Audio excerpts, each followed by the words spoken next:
Ahora vamos a hablar de Byung-Chul Han. Byung-Chul Han es un filósofo coreano que nació en Seúl y que luego decidió mudarse por razones quizás un poco externas, pero decidió mudarse para Alemania. ¿Sí? Se fue para Alemania. El tipo estudiaba metalúrgica. O sea, no tiene nada que ver con la filosofía.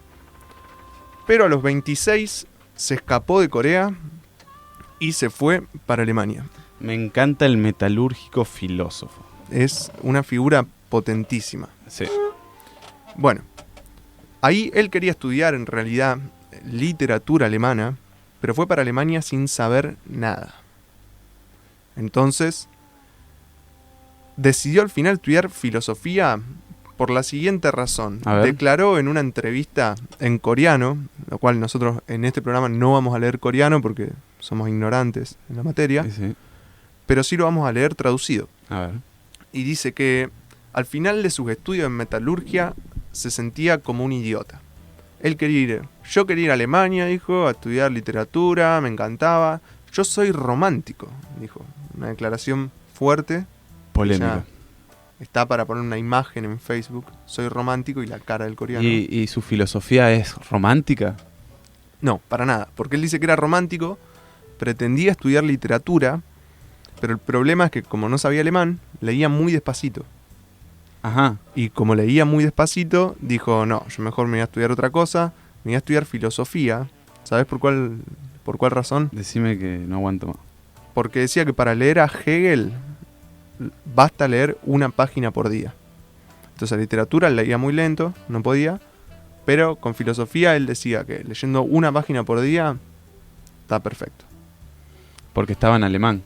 Sí, claro. ¿Por la misma razón que vos estudiaste filosofía? Claro, a mí me cuesta mucho leer, entonces tengo una hoja diaria de filosofía que me levanto y la leo. Ajá. Con nulos resultados, porque la leo en alemán y no sé nada. Bueno, esta es una breve biografía para saber de quién estamos hablando. Es un pensador súper interesante. Algunos no lo titulan tanto de filósofo, sino de sociólogo. Ajá. Podría ser, no sé, estudia filosofía. Ahora, es interesantísimo, son interesantísimos los planteos que hace. Él cuestiona un poco la sociedad capitalista, digamos. Vamos ya al libro de hoy, que se llama La Sociedad del Cansancio. Muy buen título. Uh-huh. En La Sociedad del Cansancio, que se publicó en 2010 en Alemania, pero en 2012 para los hispanohablantes. Ajá. ¿Y a Corea, digamos? Y a Corea no llegó. No, la verdad que no sé. Sería una pregunta bastante interesante que se la vamos a hacer a Byung-Chul Han. Byung-Chul Han. Se la vamos a pasar por mail ahora. ¿Este señor vive actualmente? Sí, o sea, es muy contemporáneo. Esto está... De uno. Habla de redes sociales, es muy interesante. O sea que estamos muy actualizados. Estamos muy actualizados. Y lo que me costó recortar para hablar de esto, muchísimo. Va a volver a aparecer, va a ser un fantasma. Ok, va a ser uno de nuestros amigos. Un fantasma como el comunismo, dijo Marx. Algo así va a ser el coreano. Okay. Bueno, vamos a arrancar ya con el texto. Escribe libros cortitos, de 150 páginas promedio. Pero son muy interesantes y muy contemporáneos. Eso es algo que en general es difícil de ver, al menos en autores que sean tan masivos. O sea, se hizo bastante masivo el coreano. Bueno, lo que plantea Byung es que en el siglo XX había un paradigma que se llamaba inmunológico. ¿Sí? Con esto se refiere a que en general, o sea, habla tanto de la ciencia como de las sociedades, es un análisis en el cual se caracterizaba la sociedad, las ciencias, por un otro externo. O sea, vos bien sabés que estudias biología. Se basaba todo como en una idea de virus externo al cual hay que combatir. ¿Sí? Entonces, la relación, por ejemplo, con un otro era alguien externo que suponía una amenaza para nosotros. ¿Sí? Con cualquier otro, digamos. Con un otro, el Sí, otro... con un otro en tanto figura filosófica. Sí, Podría sí, ser, sí, un sí. otro clásico sería un extranjero, Sí, por ejemplo. sí. Bien, dice Han que en el siglo XXI empezamos a desarrollar un paradigma que es el paradigma neurológico. En el inmunológico del siglo XX lo definía la negatividad, dice el filósofo. Esto quiere decir algo que se opone a lo que somos. En el siglo XXI, va a decir Han, que ya no es la negatividad lo que nos rige, sino el exceso de positividad. En esta comparación, ahora lo explico eso, en esta comparación que decíamos de la negatividad, que es un virus externo el cual ingresa a provocar amenaza, ahora el paradigma son las enfermedades neurológicas, que no son causadas por un agente como el virus externo, sino que están dentro de uno. ¿Sí? Uy, interesantísimo. Esto no lo pienses solamente en términos biológicos, ¿no? Sí, que sí, también. sí. Por eso a mí me interesa pensar más esos temas. Cuando vos dijiste enfermedades neurológicas, que es como que está dentro de uno mismo, yo en realidad lo pensé no que está tan dentro de uno mismo, sino que está más por fuera de uno mismo en algunos casos. Y esta visión es interesante en ese sentido, que no es que viene un virus externo a provocarte, por ejemplo, la depresión o el estrés, que son los grandes males, que los va a denunciar él, los grandes males para él, ¿no? Sino que están dentro de uno. Este paradigma se lo expande a la sociedad, digamos, en la cual, por ejemplo, en el paradigma inmunológico, por ejemplo, un extranjero suponía una amenaza, ¿no? Por ejemplo, que venga un africano, por ejemplo, a vivir a un país sudamericano, dice Han, podría considerarse más como una amenaza de lo distinto. Sí. Ahora dice, ya no nos parece más una amenaza, sino que ahora es todo positivo. Al decir positivo quiero decir que no hay diferencias, que no hay opuestos. Entonces, por ejemplo, un inmigrante que va a Europa ya no es tanto una amenaza, sino un problema. O sea, es un problema que tienen que solucionar. Como, por ejemplo, que puede robar trabajo, cosas así que se dicen, pero dentro de algo conocido, digamos, ya no es un desconocido. Porque la sociedad está tan globalizada que ya no nos parece un otro que venga a amenazarnos. Uh-huh. Esa es la idea principal de estos paradigmas que los vamos a seguir teniendo. Esto es más extenso, trato de reducir el contenido. Esto no lo pienses en sentidos tan estrictos, sino que esto va a servir para analizar lo que vamos a venir. ¿Te quedó alguna duda o algo que te estoy viendo dubitativo? No, me hizo acordar un poco que hablaste de los inmigrantes, que hace poco fue el Día del Inmigrante. Y fue muy interesante en las redes sociales que todo el mundo se acordaba, muchas personas se acordaban de los bisabuelos que eran inmigrantes y estaban muy felices y se acordaban y qué sé yo. Y nadie se acordaba de los inmigrantes actuales que vienen, ya sea de Bolivia, de Venezuela, que en realidad es un problema de actualidad. Y nada, es como que se aferraban siempre a lo conocido, a lo de uno, y a lo actual, a lo que es de otro, ni siquiera lo registraron en el Día del Inmigrante. La idea del otro está interesantísimo, Sí. nosotros lo estamos pasando por alto, pero Sí. un otro, por ejemplo, ¿cuándo es realmente un otro? Cuando es un europeo Exacto. lleno de dinero que viene acá, Invierte y viene con la lluvia de dólares. claro, ya no es tanto un otro, digamos. Ahora, Sí, no sé, alguien, un iraní, Sí. quizás, claro. por decir algo, son dos formas de otredades. Sí. Bueno, seguimos con esto. Dale. La perspectiva inmunológica, el paradigma inmunológico, lo que hacía era, al ser algo externo, ¿sí?, obligaba a la sociedad como con exigencia, con control. Ahora vamos a hablar del paradigma inmunológico como el paradigma del control y el neurológico como de rendimiento.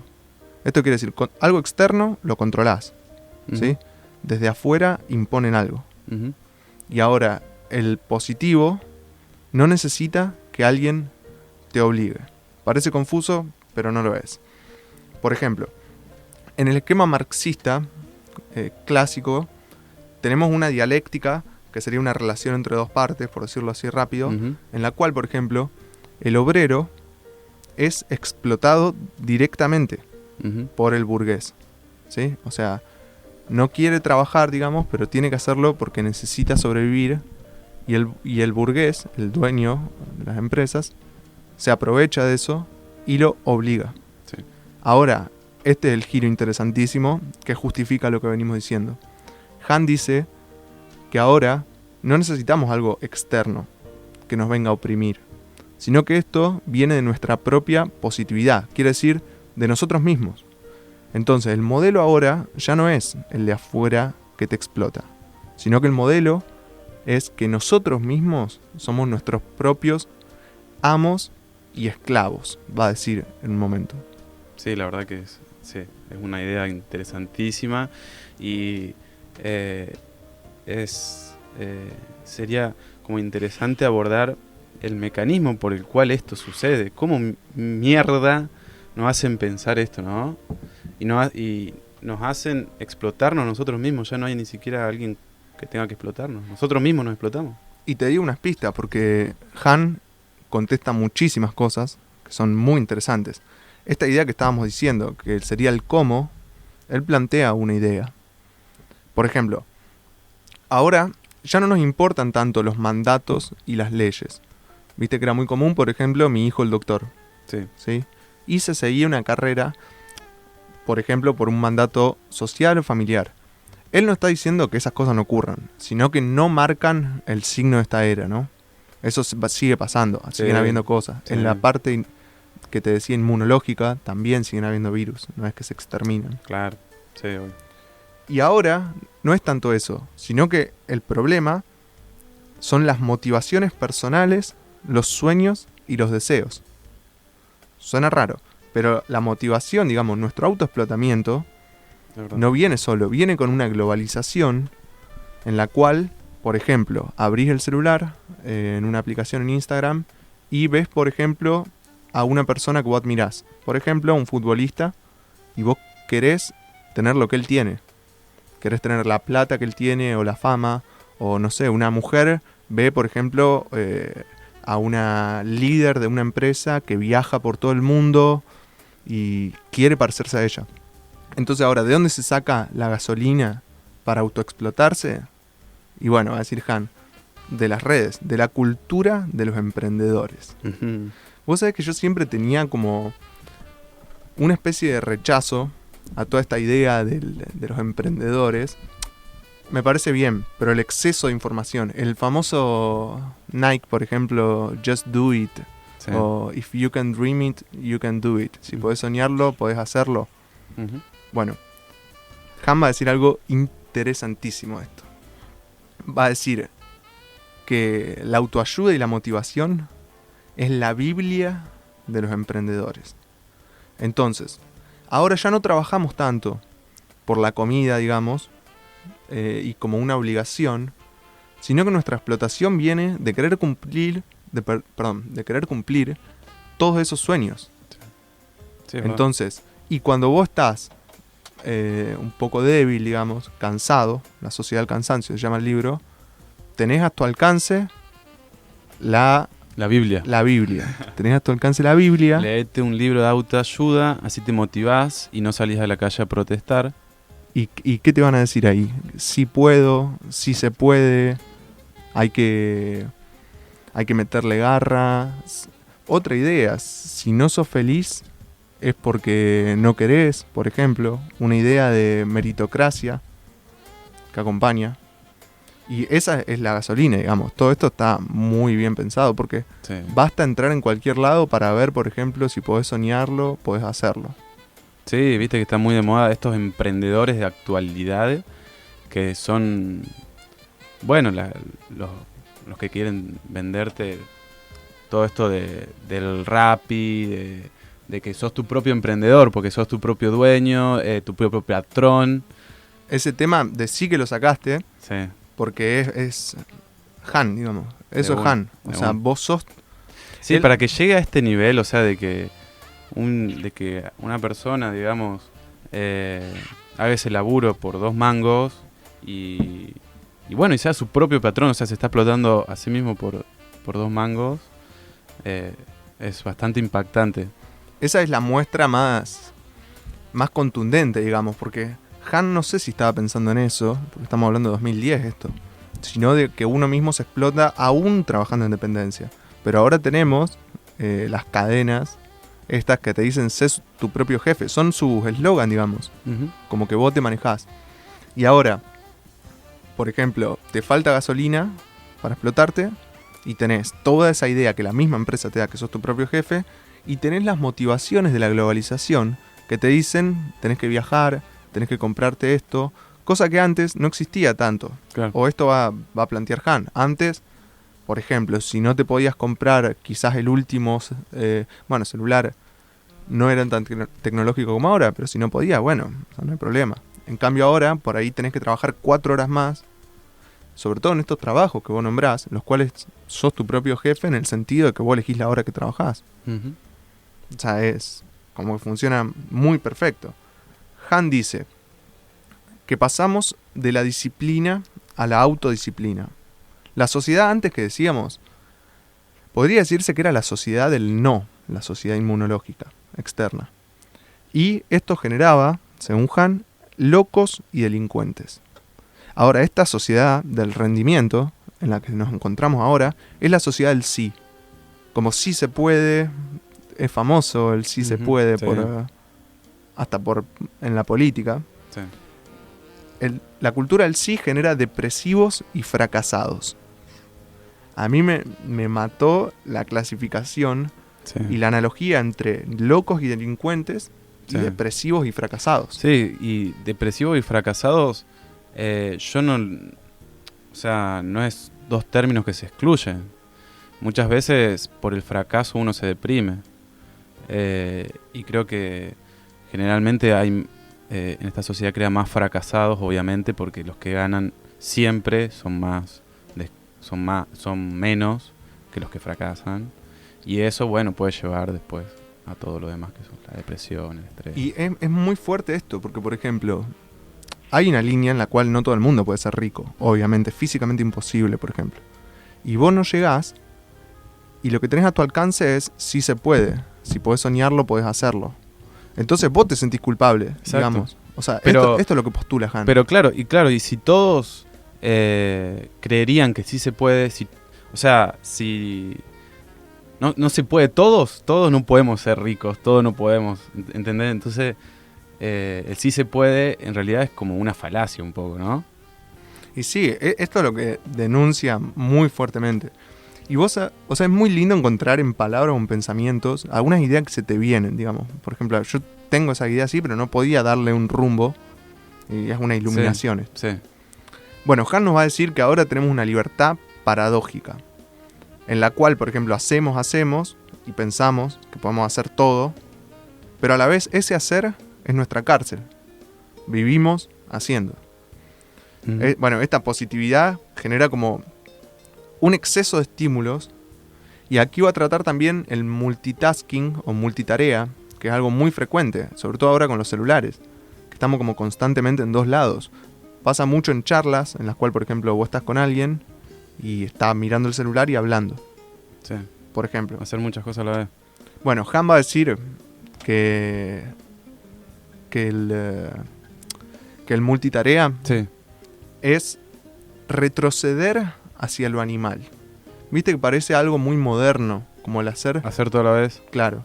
Él va a decir, no, o sea, eso lo hacen los animales. Los animales necesitan, por ejemplo, estar constantemente mientras comen, quizás alerta a que un depredador no los coma. Lo más humano, podría decirse, no usa esta palabra, ¿no? Pero lo más, o evolucionado, podría decir, sería la contemplación, digamos, el hacer una tarea. ¿Sí? Esto es larguísimo. Tengo muchísimas cosas que decir. Creo que lo vamos a traer de nuevo. De una, sí, me encanta. Pero vamos a redondear esta idea nada más. Dale. Que es la idea de la actividad contemplativa. ¿Sí? Nosotros tenemos este exceso de positividad que estamos todo el tiempo haciendo. Y Han plantea algo interesante. Plantea al aburrimiento como virtud. Esto no es nuevo. Hay autores como Walter Benjamin o Nietzsche que postulaban esto. Ujú. Pero esta idea a mí me parece fundamental. A ver. Digamos, Estoy la idea- muy curioso sobre qué virtud tiene el aburrimiento. lo que dice Han es... Esta frase me encanta. Es que, por ejemplo, el pensar y la reflexión no es lo mismo. La reflexión no es solamente pensar. Es pensar y no pensar. Ahora vos te preguntarás, ¿qué está diciendo? Dice. Lo que está diciendo es que vos no podés estar en una sucesión de pensamientos constantes, porque eso no sería reflexión. La reflexión, por ejemplo, requiere un tiempo. O sea, requiere un momento de no pensar en el cual te alejás. Y ese no pensar Sí, verdad. es la actividad negativa que estamos perdiendo, digamos, como el alejarse. Como para percibir, necesitas no percibir.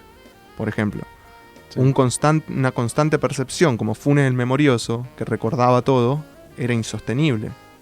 No se podía vivir así. Eso me parece súper interesante. Y también me acordaba que vi en una película vieja que